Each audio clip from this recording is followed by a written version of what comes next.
ఈ ఈ ఏరియాలో ఇబ్బందులు ఉన్నాయి, ఈ ఏరియాలో జనాలు ఇబ్బంది పడుతున్నారు, ఆ సచివాలయానికి సంబంధించి ఆ ప్రాంతానికి సంబంధించిన మా నాయకులు ఏదైతే చెప్పారో దాన్నే మేము అమలుపరిచాం. పలానాళ్ళకి ఎవరన్నా పథకాలు రాకపోతే వాళ్ళు చెప్పిన వెంటనే ఇదయ్యారు. ఎక్కడెక్కడ సమన్వయం చేసుకుంటూ జగన్ గారు మాకు చెప్పింది అదే, ముఖ్యమంత్రి గారు మాకు చెప్పింది అదే.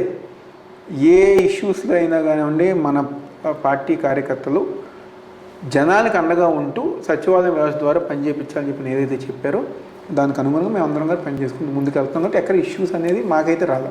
జగన్మోహన్ రెడ్డి గారి బిహేవియర్ గురించి చాలా పెద్ద ఎత్తున ప్రచారం ఉంది. లోపలికి కూడా రానియరు, బయట ఎవరో ఒక అధికారి ఎవరో ఉంటారో వాళ్ళతో కలిసేయాలి, అట్లాగే ఆయన ఎదురుగుండా ఉన్నా సరే నుంచోవాలి, ఓ నిమిషం నువ్వు ఇట్లా చేయిపో అంటారు. అంతకు మించి మనం చెప్పేది వినే తత్వం ఉండదు. ప్లస్ చాలా ఇది ఓ రకంగా చెప్పాలంటే యాటిట్యూడ్ ప్రదర్శిస్తారు. ఎంతవరకు వాస్తవం అది? నేను తెలుగుదేశం పార్టీలో గారు ఉన్నా.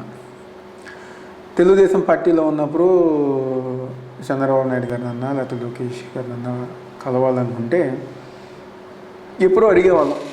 2 నెలలకు ఒకసారి, 3 నెలలకు ఒకసారి, 3 ఎప్పుడుకో ఫోన్ చేస్తే అది పిఎస్లో ఎప్పుడుకో ఫోన్ చేస్తే ఎత్తి 3 వచ్చేయని చెప్పని అంటారు. మేము అడిగిన రోజు ఆ రోజు లేకపోతే కాకపోతే ఇంకొక రోజు 3 వెళ్ళిన వాళ్ళం. రాత్రి 11:30, 12